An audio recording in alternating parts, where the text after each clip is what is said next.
Okay, just got my hands on a brand new 2019 Chevy Corvette Stingray LT1 package. Now I'm going to tell you my initial reaction after test driving it. These are the first pros and cons that I see in the car.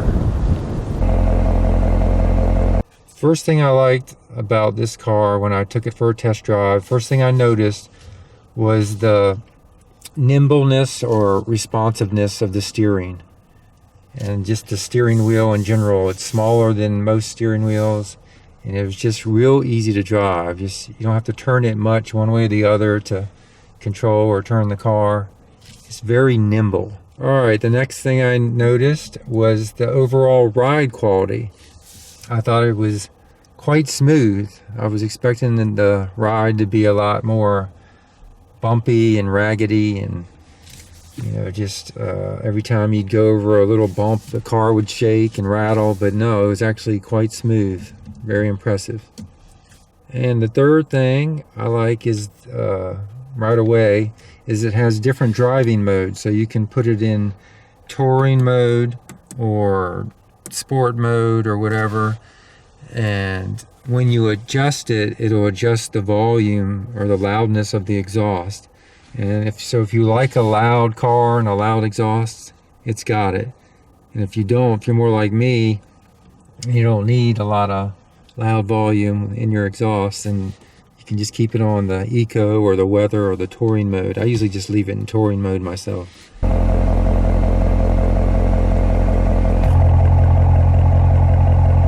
Another thing I like is the screen is nice and colorful. Got a lot of, it's not just like one color, lots of different colors. Attractive screen. And this screen actually can come down. That's a cool thing too, I like. The screen comes down, you got a little space back here, a little cubby hole, and it's got a port for a USB drive here, so you can put your music on that if you want. And it's out of the way, you won't have to worry about bumping your leg into it. Another thing I like is the key fob it comes with. To unlock the car, all you need to have is this to be within 3 feet of the car door, and then you can just have this in your pocket and just open the car door. You put your fingers up here and it just opens.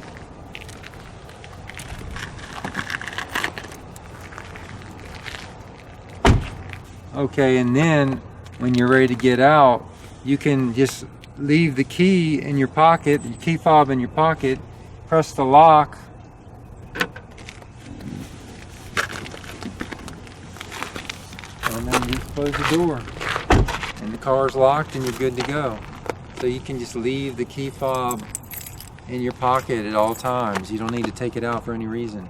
Okay, probably the biggest con about the car that I wasn't really expecting is that you can't recline the seat back all the way. Like most cars, you can go all the way back and lay back.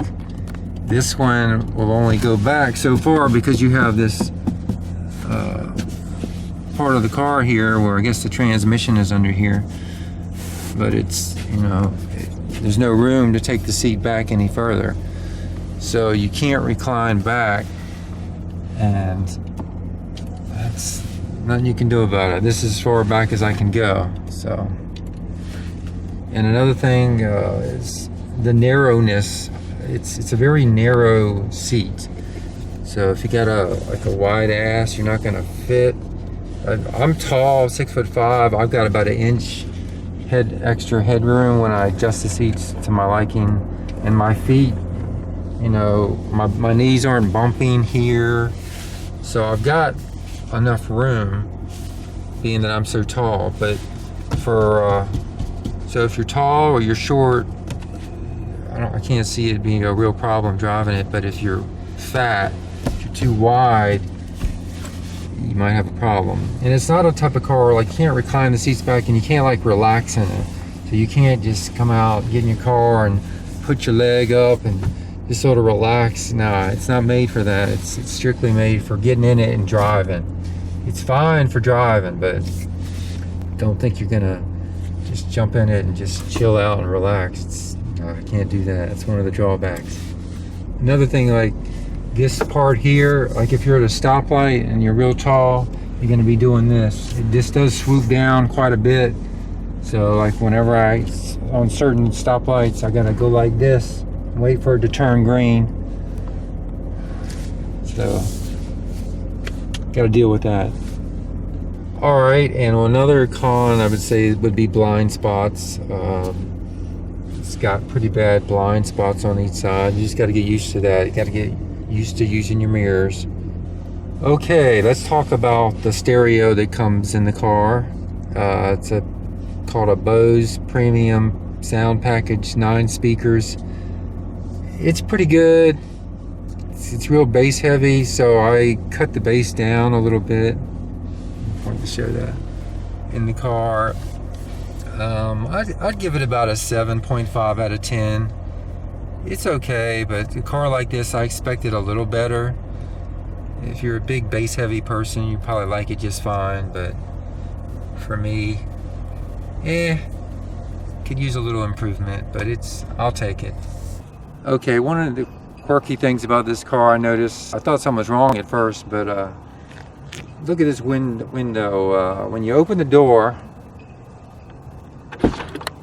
it goes down a little bit. When you close it, it goes back up. So it comes down like a centimeter, and then it goes back up when you close it. That's normal. That's the way it's supposed to do.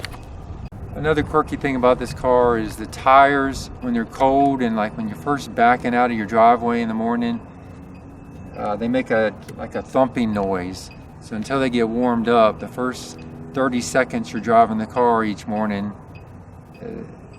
the tires make this awful thumpy type noise that I've been told is completely normal.